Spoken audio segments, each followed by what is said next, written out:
이 세상에 어떤 사람도 우연히 태어나는 사람은 없습니다. 한 사람 한 사람을 하나님은 하나님의 뜻과 목적이 있으셔서 창조하신 것입니다. 오늘 본문에 기록되어 있는 침례 요한의 유일한 사명은 그는 자기를 위해서 태어나고 자기를 위해서 살 사람이 아니라 주의 길을 예비하기 위해서 태어난 사람입니다. 자기의 삶을 살아야 될 사람이 아니고 주의 길을 예비하는 일이 평생 그에게 주어진 하나님의 소명입니다. 이 침례 요한론을 성경적으로 올바로 정립하는 문제는 얼마나 중요하냐, 이 점을 우리가 대체로 망각하고 있는 것 같습니다. 주의 길을 예비했다, 그 말은 예비자가 생략되면은 주님은 사역을 할 수 없다, 그런 말입니다. 이건 반드시 침례 요한이 미리 와서 예비를 해야만 주님은 사역을 하실 수 있지, 침례 요한이 사역을 하지 않으면은 그러면 주님은 주님 사역을 할 수 없다, 그런 말이 됩니다.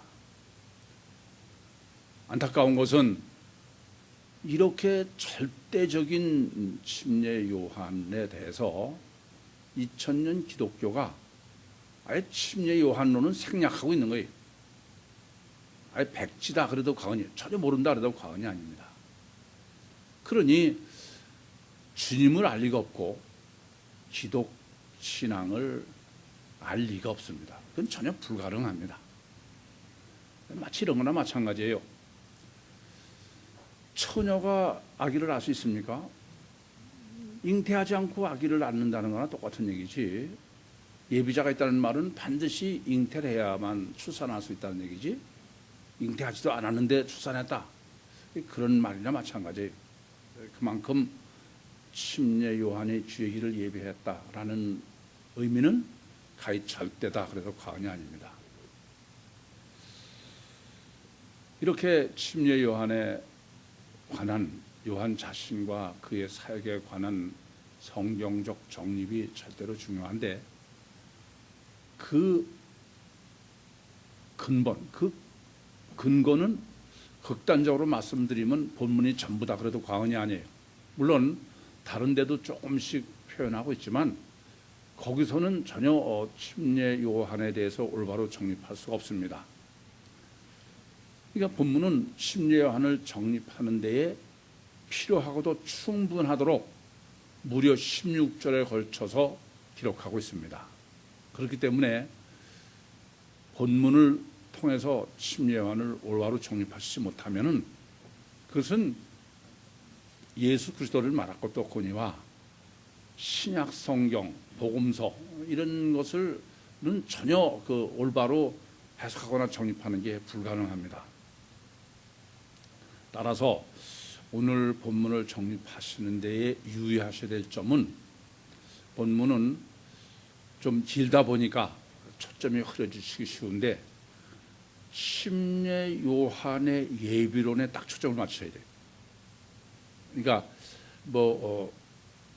침례 요한의 다른 측면은 전혀 지금 생각하시지 마시고 주의 길을 예비한 데만 초점을 맞추셔야 된다, 그런 말씀입니다. 좀 이런 말씀을 드릴 수밖에 없는 게 본문 번역 자체가 초점이 잘못 맞춰져 있어가지고 그래서 예비론으로 해석할 수 없는 요소를 많이 담고 있어요. 그래서 그것은 전혀 번역 자체가 잘못된 겁니다. 그러니까 우선 본문을 올바로 정립하시는 데 있어서는 침례 요한이 왜 주의 길을 예비해야 되는지 이유와 또 침례 요한이 예비할 목적과 그리고 방법과 내용, 이런 면을 본문에서 아주 정확하게 확실하게 그렇게 정립하시지 않으면 안 됩니다. 이 본문이 너무 짧으면은 짧은 대로 어렵죠, 정립하기가. 그렇지 않습니까? 우리가 많이 그 안에 고민해 왔어요. 근데 반대로 본문처럼 본문이 길어도 문제예요. 그게 뭐 이래저래 문제죠. 그런데 본문이 길 경우에는 우선 한 가지를 꼭 생각하셔야 됩니다. 그건 뭐냐면은 단일 단락의 단일 주제. 본문이 아무리 길어도 그 본문 전체에서 말하려고 하는 주제가 뭐냐? 그걸 먼저 생각하셔야 돼. 본문에는 사가랴에 대한 기록도 길고 침례 요한에 대한 기록도 긴데 그럼 먼저 어느 쪽이 주제냐? 어느 쪽이 부제냐? 그거부터 해석하기 전에 먼저 그거부터 본문을 몇 번 읽으시더라도 정립을 하셔서 방향 설정을 바로 해야 된다 그런 말씀입니다. 그 주석을 보면은 이건 뭐 그냥 이것저것 다 얘기하는 거예요. 그게 우리가 흔히 이러기 쉬워요. 강해 설교라는 것을 뭐 그냥 하나하나 자세히 설명하는 거야. 그거 아무 의미가 없어요. 그보다 더 중요한 것은 본문이 말하려고 하는 주제가 뭐냐, 목적이 뭐냐. 그래서 여러분에게 코이노니아 하실 때도 항상 먼저 목적을 생각하시죠. 목적이 틀리면 그 나머지는 다 틀리니까. 그것을 염두에 두시고 그러고서 지금 본문을 정립을 해야 됩니다.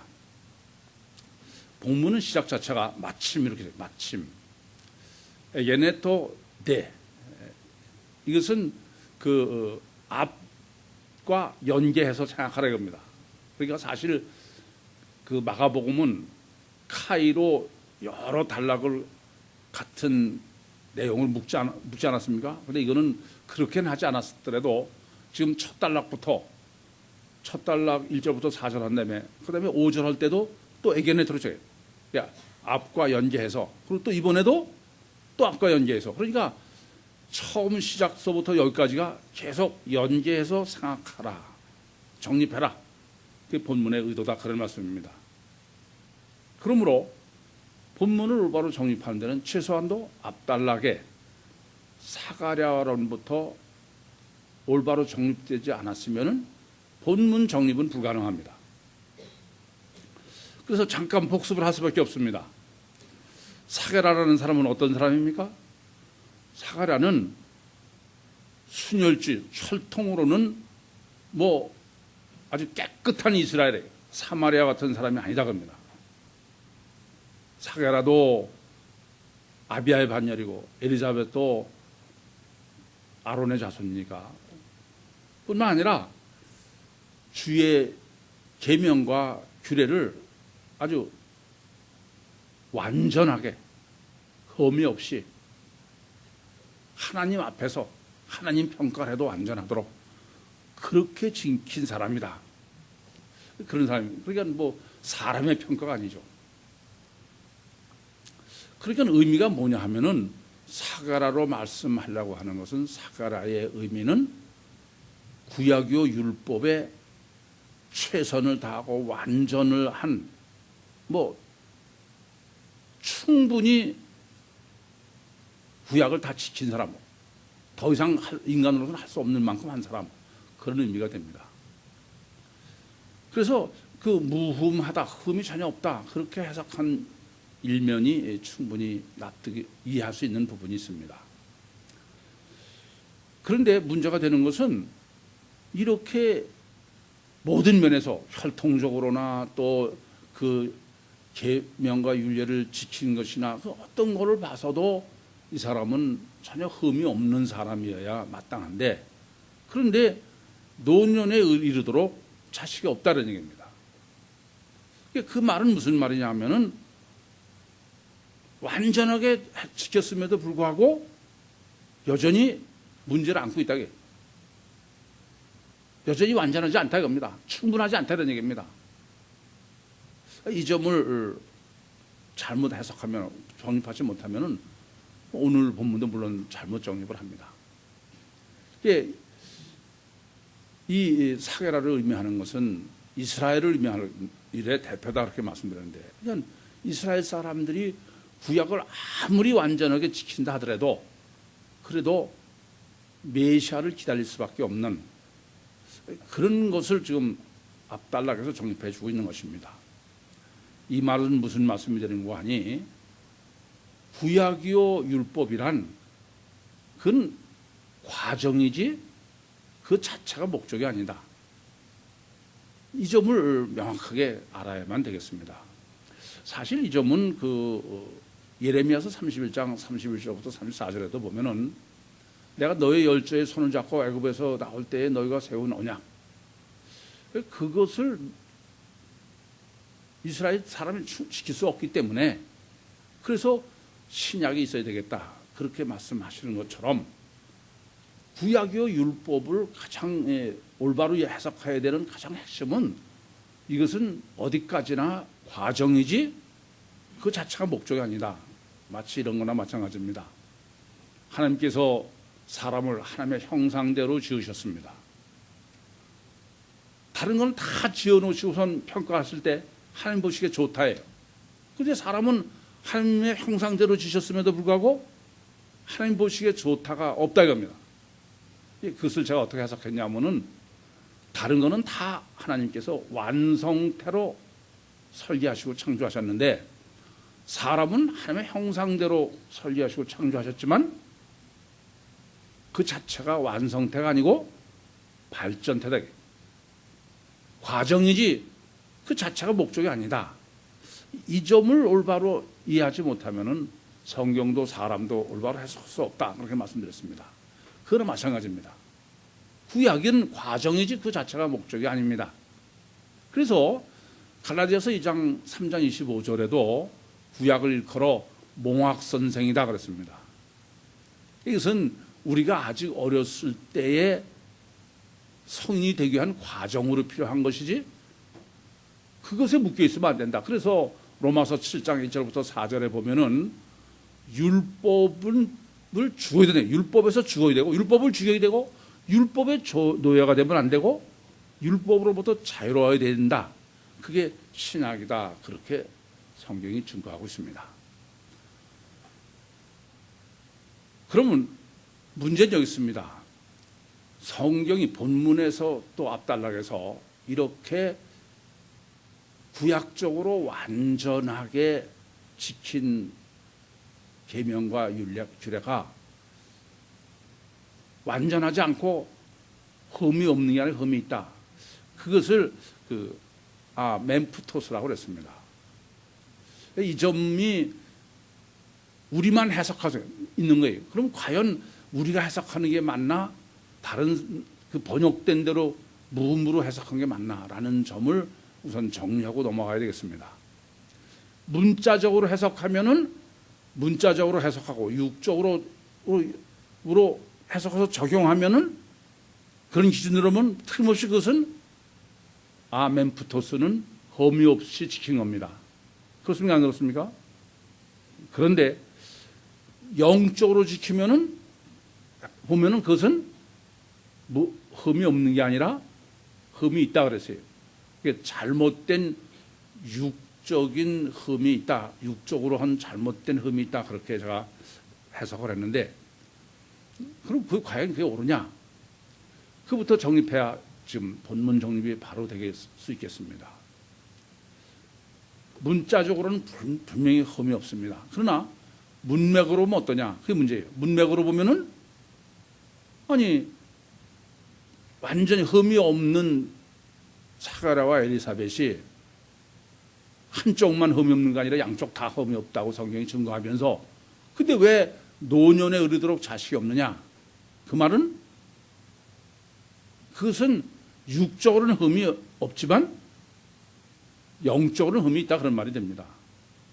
문맥적으로는 흠이 있고 문자적으로는 흠이 없다, 그런 말이 돼요.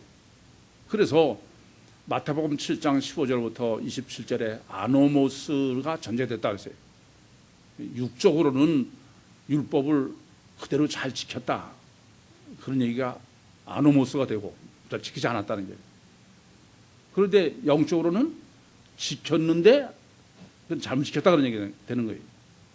그래서 이 아노모스론이 정립하지 않고서는 전혀 정립할 수 없는 게 본문입니다. 본문까지입니다. 그러니까 누가복음은 지금 첫째 단락은 아스팔레스, 아죠, 여전히. 두 번째 단락은 아멘푸토스, 여전히 압니다. 그리고 오늘 본문은 어그러진다, 아페이도, 여전히 또 아예요. 그러니까 철저하게 아노모스가 정립된 전제로 누가복음 서론을 정립하고 있음을 염두에 두셔야만 되겠습니다. 자, 그러면 이제 본문은 이 아멘푸토스, 소위 그 흠이 없다는 으로 번역된 게 저는 영적으로 흠이 있다 그러는데, 그럼 어느 게 맞느냐? 이제 본문에서 그걸 정립해 주고 있는 것입니다. 우선 본문 보시면은 이 사가랴는 제사장의 선지자가 아닙니다. 이게 제사장인데 8절과 9절에 보시면 지금 이 사람이 어디 안에 있냐면은 성소 안에 있어요. 성소라는 얘기는 성전 뜰 안에 있다는 얘기 아니에요. 지성소 안에 있다는 얘기입니다. 그리고 지금 이 사람은 뭐를 하냐면 성경은 분향을 한다는 거예요. 이건 제사를 드리는 게 아니에요. 그러면 무슨 말이 되냐면은 이 사람은 지금 지성소 안에 하나님을 만나러 들어온 사람이야. 아시겠어요? 지금 본문은 지금 이 율법적으로 완전한 제사장인 사가랴가 성소 안에, 지성소 안에 지금 하나님을 만나고 하나님께 교제하고 분향한다고, 지금 제사를 드리지 않고 분향한다는 말은 기도로 왔다, 교제하러 왔다 이겁니다. 계시록 5장 8절에 보면은 기도와 향연이 그릇에 담아서 올라간다. 그걸 기도라고 했어요. 그러니까 지금 무슨 말씀이 되냐면은 이 지금 본문에서 보시는 사가랴는 하나님을 경배하고 있는 게 아니에요. 찬양하고 있는 게 아니에요. 누가 봐도 하나님 지금 지성소에 들어와서 하나님을 만나러 들어온 사람이에요. 하나님을 뵙고 하나님이 무슨 명령을 하시라, 하나님께 드릴 말씀 들으러 온 겁니다. 그러니까 지금 이렇게 완전한 사가랴인데 그럼 실제는 어떠냐? 실제는 이 사람이 어떠냐? 그게 지금 본문입니다. 실제로는 지금 하나님 안에 지성소 안에서 향단 우편에 천사가 지금 나타난 거예요. 지금 본문이 천사라고 그러니까 그렇지만 생각해보세요. 지성소에 나타날 수 있는 건 누구밖에 없어요? 하나님밖에 없어. 그러니까는 지금 이 사람은 하나님 만나러 들어와서 드디어 하나님이 만나 주신 겁니다. 그렇지 않습니까? 그러면은 하나님 드디어 저를 만나 주셔서 저 감사합니다 그래야 되는데 놀라고 두려워한다는 거예요. 그러니까 육적으로나 보기에는 제사장이니까 하나님만 섬기고 하나님을 만나러 들어오고 그랬지만은 하나님을 만날 수 있다는 생각은 아예 안 하고 있는 사람이, 그건 접어둔 사람이야 아예. 그러니까 겉보기로는 아주 완전한 제사장의 완전한 제사장 직분을 감당하고 있는데 실제는 전혀 아니다 이겁니다. 실제는 이방인이나 마찬가지, 이방인이나 하나님을 알지도 하나님을 모르고 만날 그런 전혀 없는, 그게 좋고 기뻐야 되는데 그렇지 않습니까? 그래서 이 때마다 드릴 말씀이 있죠. 사제의 죽음. 맨날 기도할 적마다 손을 들고 전능하신 하나님 아버지시여. 근데 어느 날 드디어 아들아 그러니까 그 소리 듣고 기절해서 죽었다. 웃을 일이 아니에요. 이게 웃을 일이 아닙니다. 누가 봐도 자기 자신도 틀림없이 자기는 하나님을 믿고 하나님을 만나고 하나님과 교제하고 그렇게 믿고 있었는데 실제는 전혀 아니다. 그런데 그걸 실제로 착각하고 살고 있고 착각하고 신앙생활하고 있는데 심각한 문제를 가지고 있는 거예요. 사가랴만이 아닙니다. 지금 이 본문은 제가 앞단락을 해석해서부터 계속 이건 사가랴는 완전한 이스라엘을 대표한다 그렇게 말씀드렸어요. 오늘 본문도 보세요. 지금 사가랴가 성소 안에 들어가서 분향하고 있는 동안에 하나님의 백성은, 이스라엘은 지금 성소 밖에서 기도를 하고 있습니다. 이게 중요해요. 뭘 해요? 경배하는 게 아니야. 하늘에 계신 하나님을 찬양하고 경배하는 게 아니에요. 기도란 뭡니까? 하나님하고 지금 실제로 교제하고 그렇게 생각하고 하는 게 그게 기도야. 그런데 지금 사가랴가 벙어리가 되어서 나왔어. 우리는 병 들었다가 병이 낫기만 하면 기적으로 생각해. 아니요. 건강한 사람이 병 드는 것도 기적이야. 벙어리가 말을 하게 돼도 기적이지만 멀쩡한 사람이 벙어리가 돼도 기적이죠. 근데 이 기적을 보고 이 사람들이 해석을 어떻게 합니까? 아니, 이건 사가랴만이 아니에요. 하나님이 기도하고 있으면서 이래야 될 거 아니에요. 벙어리 된 거 나오니까, 아이고, 우리 제사장이 드디어 저 안에서 하나님을 만났구나. 그래야 되는데, 이상을 본 줄 알았더라, 이런 얘기야. 환상을 봤나 보다. 그러니까 전혀 하나님은 아예 믿지 않는다, 이겁니다. 믿지 않는다고 생각하고 안 믿는 게 아니고, 자기들은 틀림없이 믿는다고 기도하고 있으면서 실제로는 안 믿는 거예요. 그래서 제가 영성세미나를 인도하면서도 뭐라고 말씀드립니까? 기독신앙은 실제가 아닌 건 전혀 아닙니다. 그건 전혀 아니에요. 이 기독신앙은 이게 제일 문제입니다. 자타가 실제로 착각하고 있으면서 전혀 실제가 아닌, 이건 큰 문제죠. 자기는 실제로 천국 간다고 매일 지옥으로 가고 있는 거야. 이것처럼 큰 문제가 어디 있습니까? 여러분, 이 점을 아셔야 돼. 예, 이걸 잘못 해석할까 봐 참 저는 본문을 보면서 놀래요. 주님이 왜 이때 오셨을까? 이런 여러 가지 본문이요. 여러분이 한번 생각해 보세요. 지금 이 사가랴가 들어가 있는 성소, 그 성전이 무슨 성전입니까? 헤롯 성전이에요. 헤롯 성전은 모세의 성막은 비교도 안, 그건 비교도 안 되고, 슬루바벨 성전, 그것도 비교도 안 돼요. 아니, 솔로몬의 성전도 비교도 안 됩니다. 아니, 그때부터 천여 년 후에 지금 개축하면서 46년 동안 했고, 정말로 할 적마다 대단하다고 그러잖아요. 이런 거예요. 겉으로는 어느 성전보다 겉보기에는 대단한 성전. 그래 안 그래요? 근데 실은 그건 누가 지은 거라고? 헤롯이. 헤롯. 웅변적으로 요때에 주님이 오시고 요때에 사가랴를 통해서 말씀하시는 주의 길 예비의 내용입니다.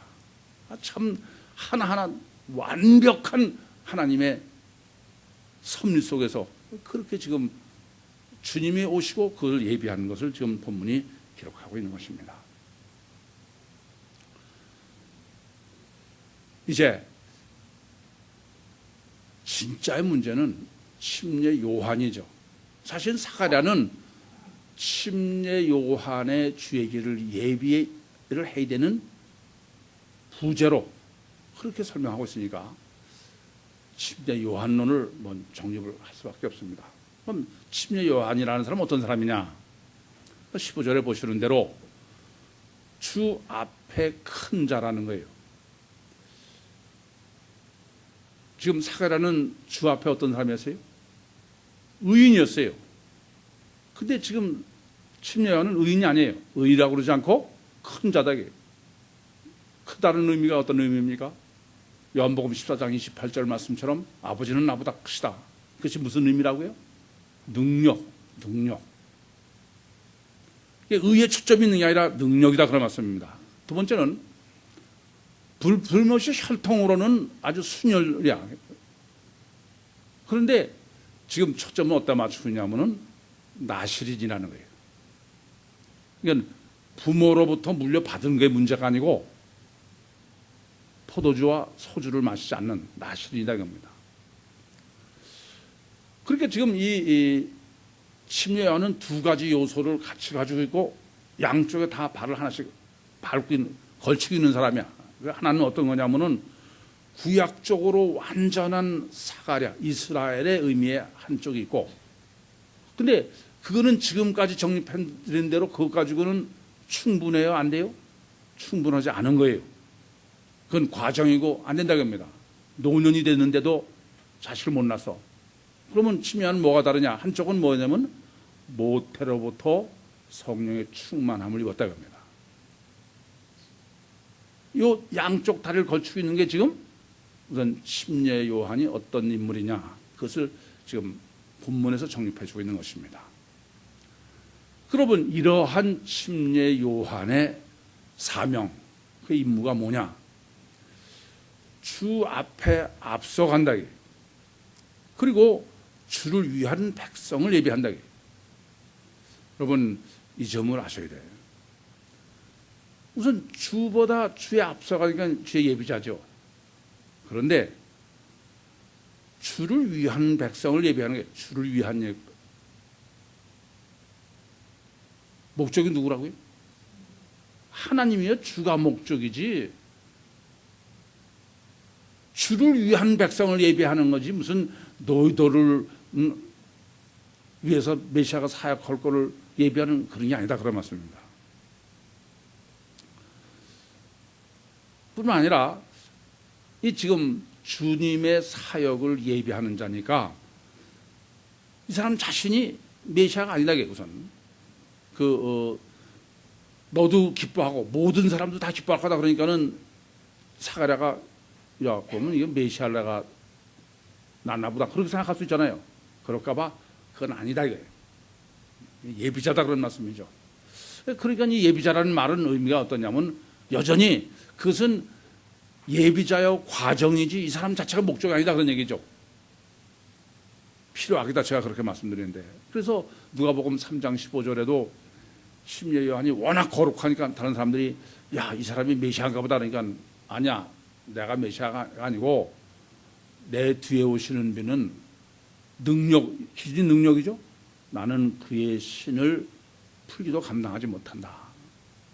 그렇게 자기의 정체성을 밝힐 뿐 아니라 요한복음 3장 30절에 보면은 그는 흥하여야 되겠고 나는 쇠해야 돼. 그러니까 내 임무를 꼭 알아야 돼. 예비자가 지가 주인인 척하면 안 되는 거예요. 목사는 뭐예요? 아니 이건 중매쟁이지 지가 그건 안 되는 거야. 주님은 흥하고 나는 쇠해이지. 목사가 존경받으면 그건 끝장난 거야. 그런데 이제 이렇게 주의 길을 예비하는 건데, 그러면 실제 요한의 사역이 어떤 것이냐? 이게 참 놀랍죠. 이스라엘 백성을 하나님께로 돌아오게 한다는 거예요. 이방인을 하나님께 돌아오는 게 아니고 하나님의 백성을 하나님께로. 이해됩니까? 그러니까 무슨 말이냐면은 겉보기에는 하나님 백성인데 이게 하나님 백성이 아니고 이방이냐. 여러분하고 저것됐고 이게 큰 문제야. 근데 이제 여기서 번역이 잘못된 것이에요. 돌아온다는 게 에피스트레포예요. 그러니까 스트레포에다가 스트레포라는 게 이게 팽도 도는 거야. 돌아서는 거야. 턴. 그러니까 돌이킨다고 번역을 해야 되는 건데 돌아오게 한다는 거예요. 돌아오게 오는 거는 침례요한이, 그럼 침례요한이 지가 메시아가 되는 거지. 돌아오게 오는 건 누가 해요? 그건 주님이 하실 일이야. 지가 어떻게 돌아오게 해. 그러니까 주님이 겉보기는 하나님의 백성인데 실제로는 아니야. 이거 사가랴나 이걸 통해서 이때까지 봤죠? 그런 사람을 진짜 주님의 백성으로 돌아오게 주님이 하셔야 되는데 주님이 와서 할 수 없어. 먼저 요한이 돌이켜놔야 돼. 그게 지금 침례 요한의 사명이다 그런 말씀이에요. 그러니까 지금 돌아오게 한다. 번역은 이건 전혀 안 되는 얘기예요. 다시 말씀드리면 이런 거예요. 겉보기에는 아주 완전한 하나님의 백성인데 실제로는 이방이다 이겁니다. 아시겠어요?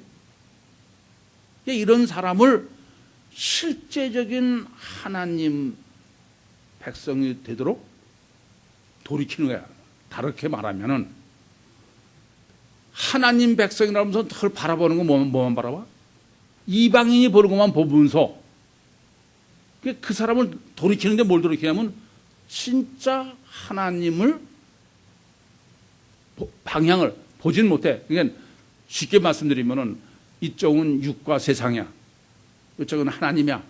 근데 맨날 자기는 하나님을 믿고 그런다 그러면서 육과 세상만 향하고 있던 사람을 돌아서 하나님을 향하게. 아시겠어요? 그 향하들을 마음, 그것까지가 침례 요한의 일이야. 실제로 하나님께 돌아오게 하는 거는 그건 침례 요한의 일이 아니다. 그럽니다. 못해, 그건. 이해되시죠? 그러면 이제 실제로 어떻게 하느냐? 실제로 17절에 보시면은 마음을 돌이키는, 마음을. 그게 어떤 마음이냐면은 아비의 마음을 자식에게로. 좀 어렵죠? 어렵지 않아요. 아비의 마음을 자식에게 도는 건 아비가 어떤 사람이냐 하면은 아비라는 사람은 애가 낳았어. 태어나. 그러면 그때부터 이제 자라면서 교육과 훈련을 받아서 종교적으로 훌륭한 사람이 된 거야. 이해되십니까? 네? 율법주의자들 여러분들이나 이방인이 아니고 예의가 바르고 규율을 잘 지키고 다 지키고 그렇잖아요. 그런 사람이야. 그런 사람을 그 마음을 자식에 돌린다. 그 말이 무슨 말이냐면은 이게 자기가 이렇게 교육과 훈련을 받아서 의지적으로 선하게 좀 조금 잼시하는 거지. 조금 하면은 자기가 의인인 줄 아는 사람, 착각하는 사람이야. 그 사람으로 하여금 야, 네 마음속을 봐. 네가 의인인가? 어린애로 돌아, 어린애로. 이해됩니까? 이게 절대야. 제가 늘 여러분한테 말씀드립니다. 절대 의인 되지 마십시오. 그건 불가능해. 안 돼. 실제로는 뭐 형편없으면서. 뭐 더 말할 거 없잖아요. 또 말씀드리지만, 아니, 가장 의인이라는 성철스님. 나는 평생 사기쳤다? 문남녀를 지옥으로 인도했다? 나도 지옥 간다. 근데 무슨 그 랍비들이 예수님만 아니었으면은 신 같은 사람들이야. 근데 마음은 이걸로 아셔야 돼. 자기에게 정직하서 어린애로 돌아가라 그런 얘기입니다. 그러니까 지금 본문은 앞에 지금 연속적으로 생각하면은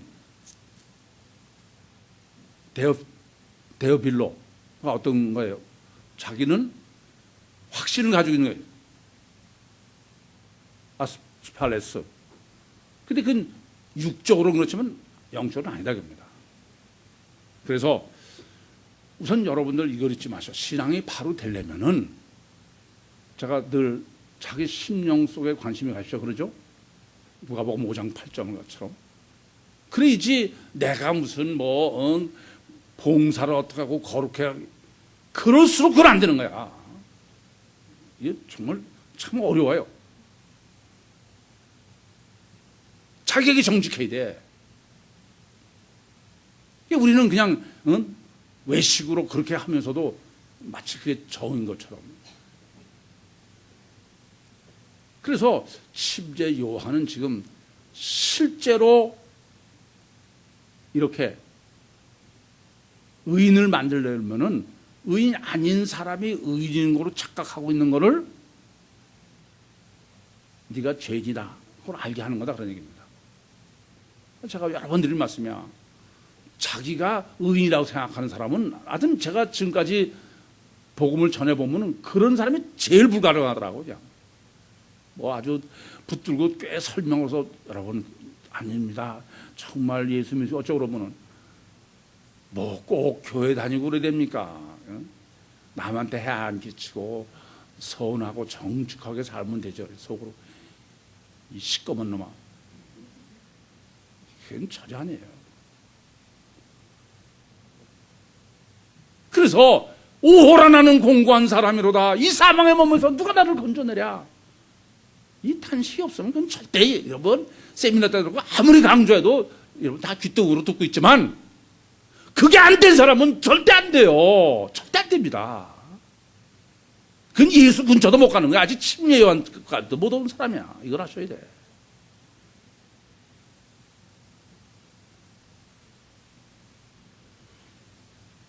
뿐만 아니라 지금 그 거스리는 자를 의인의 슬기에 돌아온다 이렇게 번역을 했는데 이 거스린다고 번역된 게 아페이도입니다. 이 페이도라는 단어는 순종하는 거예요. 그게 무슨 말씀이냐면 자기가 의라고 생각하는 기준이 거스리는 거로 번역은 전혀 잘못된 거예요. 왜냐? 이거 보세요. 지금 본문에서 말하고 있는 사가랴나 이스라엘은 하나님을 섬기는 완전한 사람들이죠.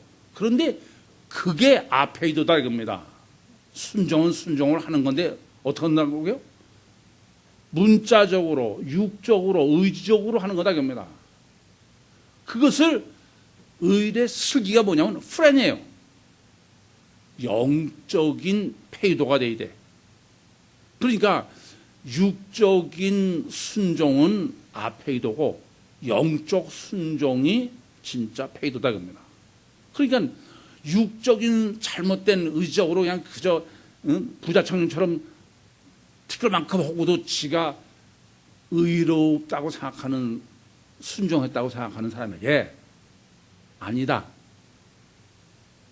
영적으로 아니면 안 된다. 그것을 지금 깨닫게 돼요.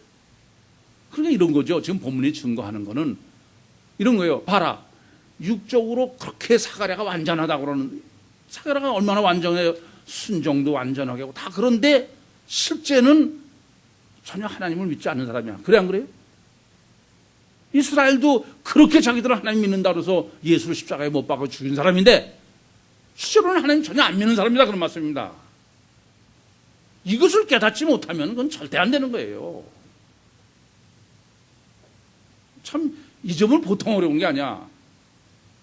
그렇게 자꾸 뭐 저만 알고 믿는 것처럼 그래. 우리 다 하나님 알고 믿는데 이럴 때 아주 미쳐서.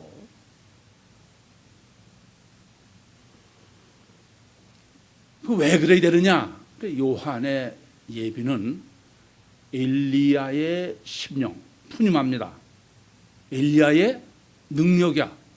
디카이오스 내가 아니고. 왜 엘리야의 심령과 능력이라고 그럽니까? 엘리야는 휴거한 사람이야. 그러니까 침례 요한은 메시아가 와가지고 육신과 세상을 구원하는 사람을 위해서 예비하는 게 아니고 천국이요 영혼을 사람을 구원하려니까 침례 요한이 미리 예비하기 전 안 된다 그럽니다. 그러니까 메시아가 와서 구원할 것은 육신과 세상을 구원하는 게 아니고 뭘 구원한다고요? 영혼을 천국에서 구원받도록 하는 것이 바로 메시아의 사역이고 그것을 예비하는 데에는 침례 요한의 예비가 필연적으로 있어야 되는 거지 그렇지 하면 안 된다. 그게 지금 본문의 논리다 그런 말씀입니다. 그럼 왜 이런 문제가 생기느냐? 여러분 이 근본 문제는요. 왜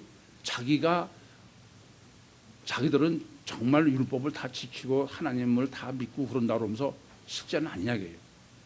이게 제가 이 구유복음을 깨닫고 지금까지 늘 고민하는 거예요. 지금도 마찬가지고 그건 앞으로도 마찬가지일 거야. 그건 인간의 착각이기 때문에 그래요.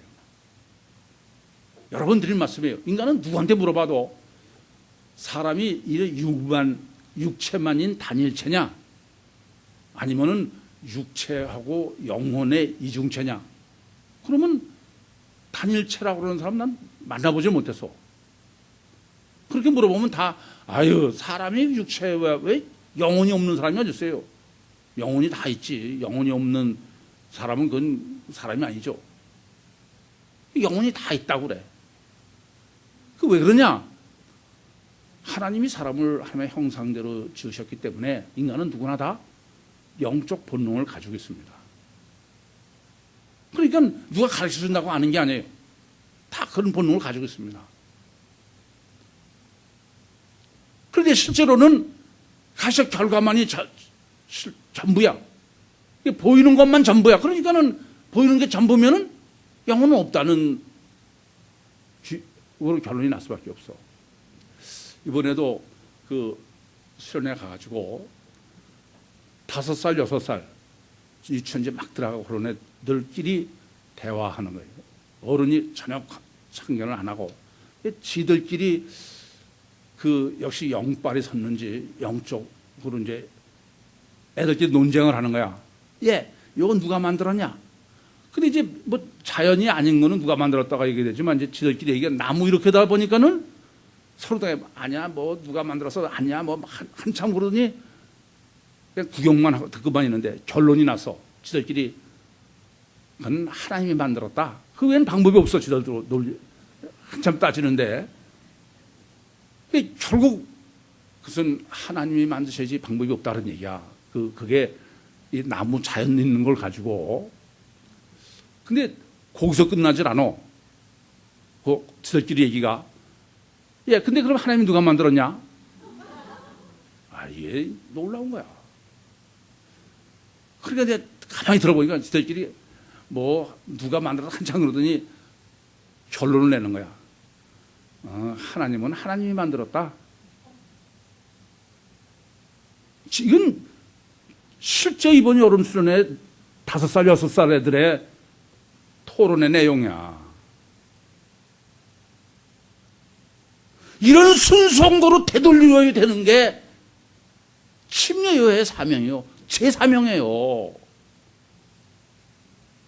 사람은 다 누구나 영적 본능을 다 가지고 있습니다. 그런데 가시적 결과에 잡혀가지고 그건 다 무시하고 실제로는 육체로만 사는 게 인간이야. 그리고 그게 거기가 실제 인처럼 착각하고 있는 거예요. 정말 어른들이 부끄러워할 일이에요. 저는요, 걔들뿐이 아닙니다. 그 어린아이들이 질문을 보면 깜짝 놀래. 이렇게 순수한 애들을 어른들이 뭐, 응? 성경 가르친다고 전부 엉뚱한 딴 모순애로 만들어 놓는 거야. 제가 걔들을 보면서, 야, 엄마들이 쟤들을 몇 년 동안만 정말 제대로 키워놓으면 평생을 훌륭한 애로, 천국 가래로 그렇게 키울 텐데, 혹시 너희 부모는 못된 부모가 아닌지 모르겠다. 그런 걱정이 들더라고.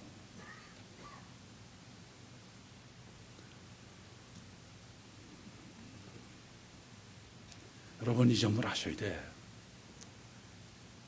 하나님의 형상대로 지은 그대로 돌아가면 다 올바른 신앙 갖고 올바른 성경 갖고 올바른 하나님 다 생각합니다.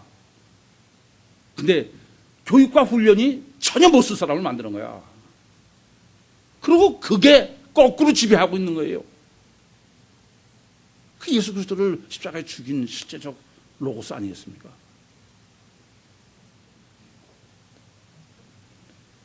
본문에서 사게라를 보세요. 참 이렇게 강조하고 웅변적일 수가 없어요. 그럼 생각해 보세요.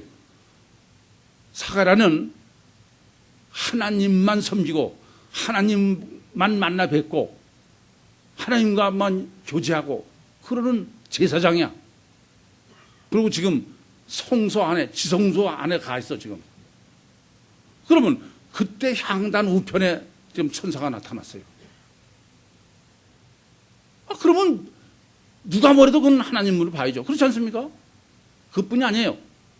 지금 이 천사가 전지전능하신 하나님임을 틀림없이 다 증거해 주셔. 왜? 지금 사가랴 이름도 알지? 엘리사벳 이름도 알지? 너희 기도한 내용도 알지? 자식 없는 것도 다 알지? 그러면은 그러고도 하나님 안 믿으면 어떡하란 얘기야? 무슨 말씀이냐면은 지금 본문이 증거하는 거는 믿을 수밖에 없게, 하나님을 믿을 수밖에 없는 모든 여건을 완전히 해놓은 거야. 아시겠어요? 그런데 믿어요, 안 믿어요? 여러분, 이 점이 심각한 문제야. 자, 보세요.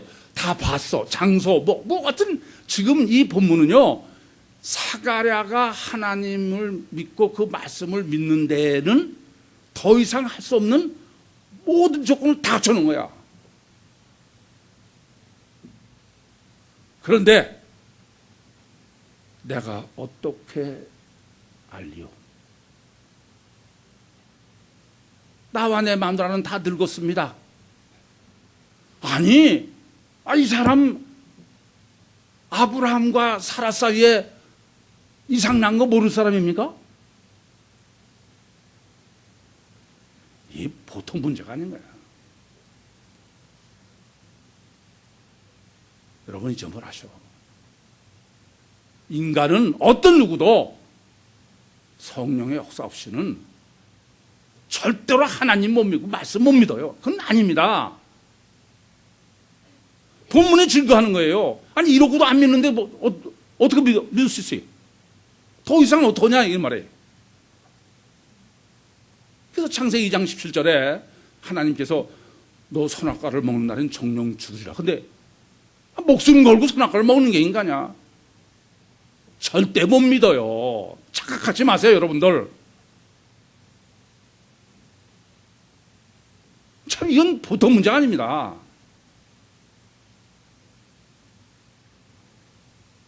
다 자기는 믿고 있다고 생각하는 거야. 아니, 성경 여러분 다시 한번 생각해봐. 에? 안 믿을 수 없는 모든 요건을 다 갖춘 거야, 이게 지금. 에?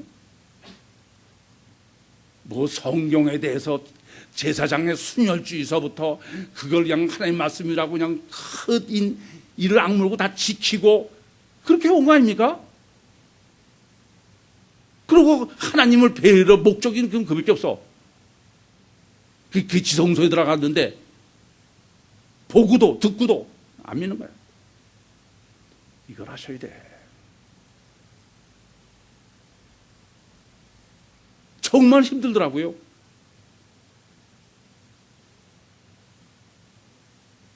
이걸 모르시면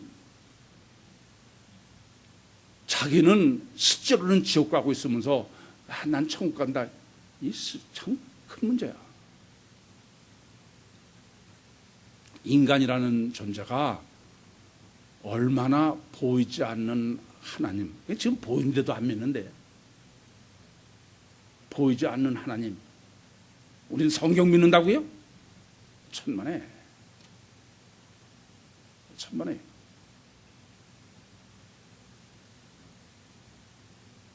이 점을 명확히 아셔야겠습니다. 그래서 지금 하나님께서 사가랴를 벙어리를 만드시는 거예요. 무슨 말이 됩니까? 이걸 잊지 마셔.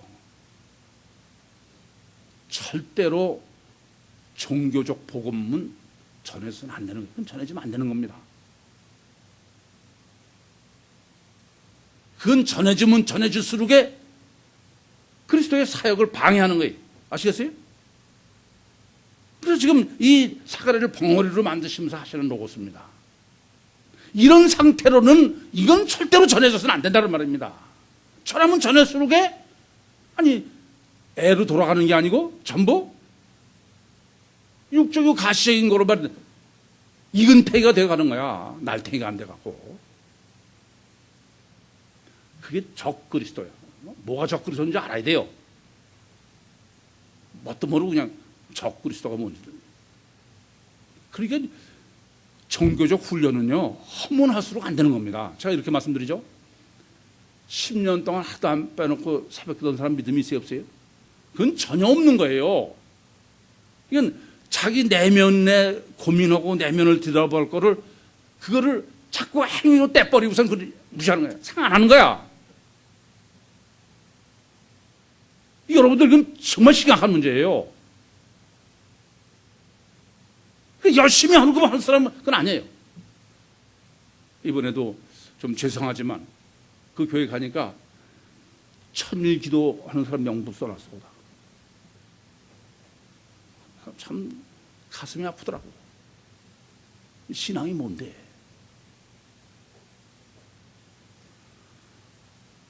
정말 고민하셔야 됩니다. 신앙은 고민하지 않고는 절대로 그건 없는 거예요. 그건 절대 없습니다. 그건 불가능해. 겉사람만 가지고 그건 절대 안 되는 거예요. 여러분 한번 생각해봐. 만약에 예수님이 이 땅에 오셔서 구원하는 게 십자가에서 피 흘려 죽으셔서 그거 믿고, 그리고 예수님이 육신 동안에 이 땅에서 어떻게 살으셨나, 그것을 본받자 이게. 그게 그리스도를 본받아 제자 훈련 아니에요. 전 세계가 가장 건전하다는 기독교의 내용입니다. 안 그래요? 그래요? 여쭤볼게. 만약에 메시아가 이 땅에 와서 구원하는 게 피로 제사함 받아서 구원하고, 그리고 예수가 이 땅에서 어떻게 살았나 그걸 보고선 본받으려고 그렇게 하려면은, 그러면 침례 요한의 예비가 필요합니까? 필요 없습니까? 네? 침례 요한의 예비가 뭐에 필요해? 기권하는 소리가 침례 요한은 뭐, 그럼 왜 침례 요한의 주의 길을 예배했냐 그러니까는 저분이 메시아라는 걸 증거했다는 거예요. 이런 쓸데없는 소리를 해도, 증거하긴 나중에도 저도 믿을 수가 없어서 오시기가 당신이고 그랬는데, 잊지 마세요. 침례 요한이 주를 길을 예비할 수밖에 없는 것은, 지금까지는 이 종교가 왜 문제가 됩니까? 종교는 자꾸 육적 훈련한 거예요. 다시 말하면은 육이 영을 지배하는 훈련을 한 거예요. 그런데 메시아에 의해서 구원은 육체 구원이 아니야. 육의 지배를 받고 있는 영혼을 구해놔야 돼. 그래서 그 영혼이 거꾸로 육을 지배하게 하는 게 주님이 구원하실 구원 사역입니다. 그러니까 종교적 훈련, 율법적 훈련으로 의인으로 착각하고 있으면서 그 영이 거기에 잡혀 있는 거예요. 노예가 되어 있는 거예요. 그것을 풀기 전에는 안 된다는 겁니다. 그게 침례 요한의 사역이에요. 그러니까 예수 그리스도 메시아가 이 땅에 와서 구원하는 것은 육이 영을 지배하는 훈련이 잘 되어 있는 사람을, 거꾸로 영이 육을 지배하는 사람을 만들어요. 그렇기 때문에 주의 길을 예배, 마음을 지금 돌이키고 영적인 관심을 갖고 이러는 거지, 육적 훈련하는데 뭐하러 침례 요한이 와서 예배를 해야 돼. 그러니까 그런 복음적으로 침례 요한은 생략될 수밖에 없어요. 여러분 잊지 마세요. 어느 누구도 육이 영을 지배하면은, 결과가 원인을 지배하면 그건 전부 영리고 그건 사망의 길이야. 그러지 마셔. 선악과를 따먹고선 인간이 달라진 거는 원인에서 결과, 원인이 결과를 분별하는 기준이었던 것이 전부 결과로 원인을 판단하는 거예요. 그래 안 그래요? 결과가 원인을 지배하고 육이 영을 지배하는 거야. 그건 사망의 길이라는 걸 똑바로 아셔야 돼요. 그러면서 자꾸 육적 훈련을 강화하고 있어요? 그건 아닙니다. 이번에 수련회 갔는데, 갈 때 우리 교회 안 다니는 사람들이 이제 와서 보니까 이 교회는 너무 소위 괜찮다는 거야. 아니, 그것은 지금만 듣는 게 아니에요.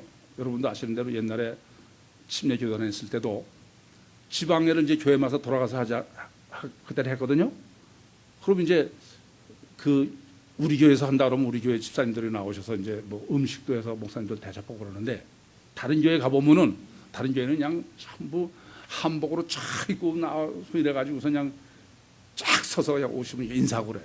근데 우리 교회는 뭐 우리 교회 집사인지 다른 교회에서 온 사람인지 모를 정도죠. 그런데 그 목사님들이 한두 분이 아니에요. 여러분들이 자꾸 저한테 구입교회는 좀 이상하다는 거예요. 뭐 왜 이상합니까? 그랬더니 구입교회는 꼭 왔다 가면 자기 교회 같대. 여기가 자기 교회 같다는 거야. 남의 교회 같지 않대. 그 저보러 어떻게 해서 그러냐 이게. 이번에도 수련회 가서 우리 교회 안 다니는 분들이 우리 교회는 어떻게 해서 이러냐. 여러분 이걸 아셔야 돼요. 만약에 규칙을 만들어 계획을 짜, 뭘 이렇게 하고 저렇게 저렇게 하자, 그러면은 반드시 그것대로 되나 안 되나 또 그러는 사람이 있어. 체킹을. 안 그래? 그래요? 우리는 그게 없어. 뭐 그냥 저 사람은 저런 사람이니까 저러고 그런 거지. 만약에 한 가지만 얘기해볼게요. 예산을 짜봐. 자, 이번에 뭐는 예산은 얼마다. 그러면 뭐 양 예산이 넘어갈까봐 걱정. 안 그래요? 아니, 그 목사님 말씀대로 이 교회는 화끈하게 먹고 화끈하게 놀다 가는. 그래요. 돈이 들어가면 들어간 대로 쓰는 분 되는 거고. 안 그렇습니까? 가장 제가 초점을 맞추고 있는 것은 자유하면 심령의 자유여야 돼. 규칙을 정해놓으면은 그 규칙을 지켰냐 안 지켰냐가 항상 거기에 매이는 거예요. 뭐 율법이 먼데 있는 게 아닙니다.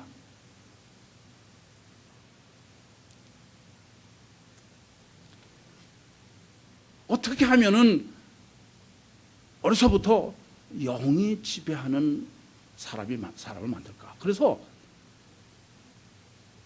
어렸을 때 그 몇 년 동안 정말 그 아이로 하여금 자기 안에 영이 실제로 초월적 영이 있다는 걸 인식하게 해야 돼. 조그만 놈이 다쳐가지고선 야, 너 이러니까 병원에 가서 치료하자 그러니까 막 울면서 그러더래. 응? 뭐 괜찮아, 나는 어차피 천국과 하나님 나라 갈 건데 뭐 그냥 그러니까 아프다가 지금 죽으면 어때? 그런 거지.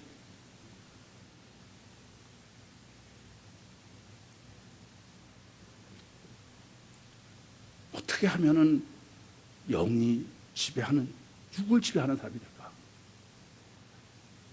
그러려면은 육체를 부인해야 돼. 맨날 육체를 그냥 어떻게 하면 세울까? 그건 안 됩니다. 저는 그 1분 운동이나 이걸 내 생명 운동을 하면서 너무 자유로워. 뭐 병에 대해서 자유롭고 먹는 것에서 자유롭고, 그냥 요새 소금 어때 그냥 뭐 그거 다 아무 입맛에 맞으면 먹으면 되는 거지. 그런데 보면은 그냥 요거는 몸에 좋고 저건 나쁘고 그냥 그게 아주 나 보면 그냥 기절할 정도로 다 얽혀 있어 그냥. 언제 저 사람이 자유가 될까?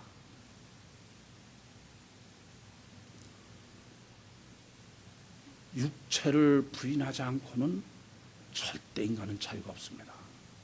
절대 자유는 불가능해요. 이 점을 아셔. 진리를 알지니 진리가 너희를 자유케 하리라. 단 하나, 그건 내가 아무리 노력한다고 되는 게 아니야. 우리는 육체 우선이고 가시와 결과만이 절대이기 때문에 그것은 하나님이, 삼일째 하나님이 성령으로 내 안에 들어오시기 전에 그건 절대 안 되는 겁니다. 다른 거 복잡한 게 아니에요. 어려서부터 늘 인간이 영이 초월적인 자가 내 안에 있다는 것을 인식함으로 해서 어려서부터 영에 관심을 갖고 영이 주도가 되고, 그래서 끝내는 성령이 내 안에 실제로 내주하셔서 전지전능하신 그분에 의해서만 이 땅에서도 의롭고 거룩하게 살 수 있는 것이지, 그렇지 않고는 절대 불가능합니다. 벙어리가 돼서는 안 되겠습니다. 우리 여러분과 저는 마지막 때에 벙어리를 부르신 분이 아니야. 정말 참 진리를 깨달으실 뿐 아니라 진리신 성령을 내 심령에 모셔 들으셔서 마지막 때에 벙어리가 아니라 천국 복음을 모든 족속에 전할 수 있는, 주님이 가장 기뻐하시는 주님의 동역자로 승리하시는 삶이 되시기를 간절히 소원합니다. 기도하시겠습니다.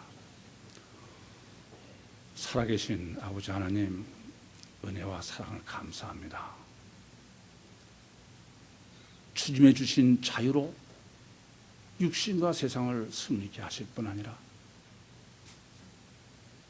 더더욱 많은 착각하고 있는 심령들을 주님 앞에 인도할 수 있는 귀한 소병을 주신 것 또한 감사드립니다. 하오나 저의 완악함과 저의 연약함을 아시겠사오니 더욱더 은혜를 베푸시는 중에 능력으로 더해 주셔서 날마다 오직 그리스도로만 육신과 세상을 승리하게 하옵시고, 그리스도로만 천국 복음을 땅끝까지 전할 수 있는 하나님의 영광된 자녀로 승리케 하여 주시옵소서. 예수님의 이름으로 기도하옵나이다. 아멘.